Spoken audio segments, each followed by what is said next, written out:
Right now on Thornton360, Thornton is growing. A look at some of the projects that are taking shape. And the Thornton Active Adult Center holds a bake-off. Thornton360 starts right now.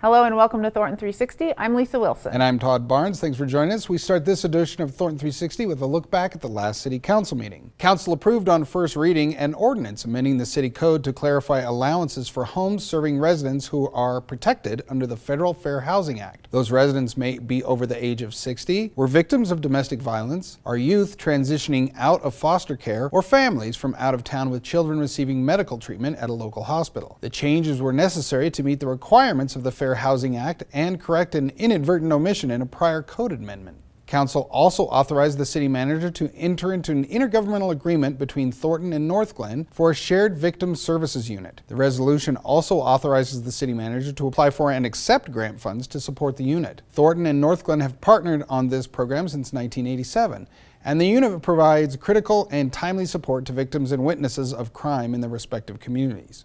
To see the entire City Council meeting, tune to Xfinity Channel 8 or to watch in high definition Channel 881. You can also watch at cityofthornton.tv. From new city facilities to new places to play, Thornton is growing. Here's a look at some of the projects Thornton is developing. It's an exciting project. We don't have treatment plant construction projects come along very often. My name is Brett Henry. I'm the Executive Director of the City of Thornton Infrastructure Department. I'm talking to you today about the new Thornton treatment plant that's going up at the southeast corner of Thornton Parkway and Washington Street. You might have noticed the tanks that sit up on the high part just east of that area. That's actually part of where our existing treatment facility is. That facility is over 60 years old, so now we're working on replacing that and constructing a new one. It'll be very similar to the existing 20 million gallon per day treatment facility, with a couple of nice additions. That has advanced processes for handling taste and odor. The new treatment facility will actually be able to service water from all of our water sources, including the Prudhoe River water that's going to be delivered in 2025. Our ultimate goal is to produce tasteless water, which sounds funny, but the best tasting water usually is tasteless. And sometimes with some of our South Platte supplies, that's not always possible, but with this new treatment facility, it'll certainly be possible. It sits on over 400 drilled piers. And this really locks in the foundation to make sure it's not going to move into the future with any type of foundation issues that we would have to deal with. Another operational efficiency for the treatment plant is that it uses the slope of the site. So the site actually slopes from north to south. And so throughout all the treatment processes, as it works through, it uses gravity to move through it versus pumps. So again, that saves on long-term operational efficiency and costs with the treatment plant. The project's currently between 20 and 25% complete. If you drive by right now, you'll see a lot of activity going on, a lot of concrete being placed for the foundations of all those structures. Our timeline is by August of 2020, we're expecting to be able to produce water and send it out into the distribution system. Hi, I'm Diane Van Fossen, Acting Deputy Director for Community Services Department. We have a couple of exciting new projects coming along. One is our River Walk ball fields located about 98th and Riverdale Road, and they just installed sod, so we're excited to see that. The new complex will have 4 lighted ball fields. The complex will also have a new playground. It has batting cage operation, which is something new in the city of Thornton. We're in our first phase right now, and we expect completion of the project in late spring, early summer to be open to the public. So the new Trailwinds Recreation Center, we're excited. It's our second full-service recreation center that we'll have in the city. It's heavy duty into construction right now, big progress over there. If you haven't been by, it's really exciting to see going up. That facility will have several new items. One is a climbing wall, and the other is an indoor playground. We do have some standard things that we'd have at our other facilities. We will have an aquatics area, weight rooms, fitness equipment, gymnasium, a walk-jog track, dance classrooms, a lifelong learning wing. So we started construction in May and are due to finish up at the end of 2019. Our goal is in October, November to be open to the public. So that's our rough time frame, hoping the winter goes well. So it's very exciting. Can't wait to have it open. Thornton is the first metro area city to adopt the bicycle safety stop. Here's what you need to know.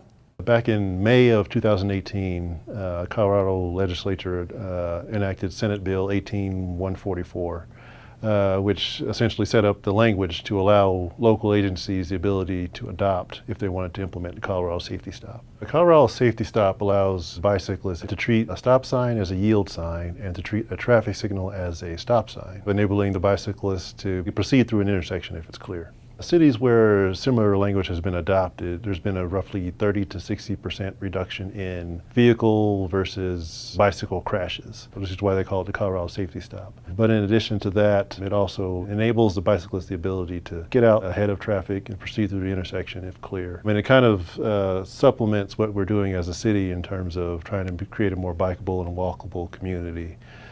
Bicycling is a major component that we see in the future of transportation systems, so we're trying to enhance that for the road user. The city recently submitted 3 open space grants to Adams County. The grants would help fund projects at Wood Glen Brookshire Park, West Spratt Platte Lake, and amenities along a section of the Big Dry Creek Regional Trail. Adams County Commissioners are expected to announce the award recipients in early May. To find out more about Thornton's trail systems and access to a whole lot more Thornton information, check out the My Thornton app. Wouldn't it be great if you had a way to let Thornton know when a pothole suddenly appears? Or when other issues in the city need attention? Like a streetlight going out, or some broken concrete on a sidewalk. Now there is. It's an app for your mobile phone called My Thornton. Just tap the app and you can report dozens of issues directly to Thornton staff.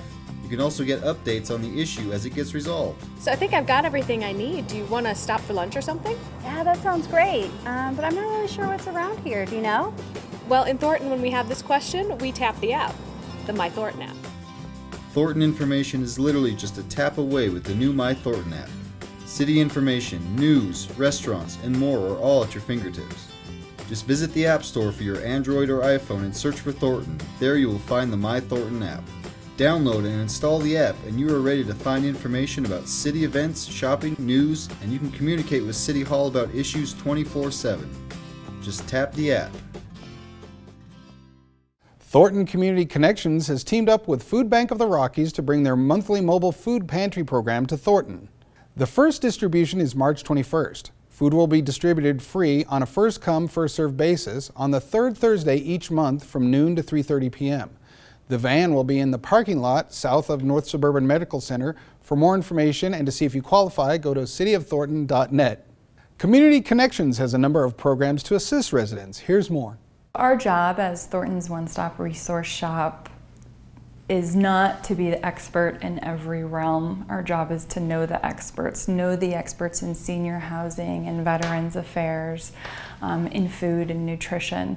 So when folks come to us with a need, we know where to send them. And we know the people behind the program, so we can make a warm handoff. So when folks reach out to us, either by phone, email, our website, or the My Thornton app, they provide us a little bit of information about what they're looking for, and then one of our bilingual English-Spanish staff people will reach out and offer a personal connection in alignment with whatever our community member is seeking. We're relationships people. We strive to make relationships with our community partners that help us to collectively serve our community. With the people that call Thornton home, we need to be a place that they can trust, that they feel comfortable reaching out to. And we all really love what we're doing. The next H2 Overhaul workshop is March 14th. It'll be held at Stonebrook Manor. The workshop teaches you how to transform your yard into a water-saving oasis and features information on Thornton's WaterWise landscape rebates. Visit thorntonwater.com/H2Overhaul for details. And Garden in a Box is now available. The plants are all climate appropriate, low water, and come with professional designs. Plus, you get $25 off compliments of Thornton Water. It's first come, first serve, so visit thorntonwater.com/rebates for more information. The Thornton Active Adult Center recently held a bake-off. Anybody want coffee? We had a nice panel of judges. We had a lot of wonderful entries. Very delicious homemade pies, cakes, and miscellaneous sweets by our seniors that have been baking for many years. So, good turnout. Welcome to our bake-off, and thank you for participating as a judge.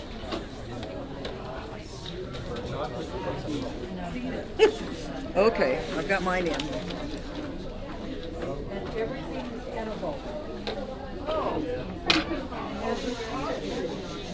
You need the 1, 2, 3 in that category. Yep. And first place goes to Sharon Miles for her chocolate candy. Janet Houston for the peanut butter pie. Barbara Little for her chocolate cake. Almost better than any cake. That's the name of it. Almost better than any cake. Okay, now I found out why. Well, you did great. You placed in 2 different categories. Want to take some with you? No, thank you. Thank you so much. I'm actually in the middle of a diet right now. Sounds like they had a great time. It was a nice opportunity for them to showcase the things they've been making sometimes for many years, and that all their friends tell them, you need to enter that, you need to enter that, and that they have either a secret recipe for, or they have friends and family who compliment them on all the time.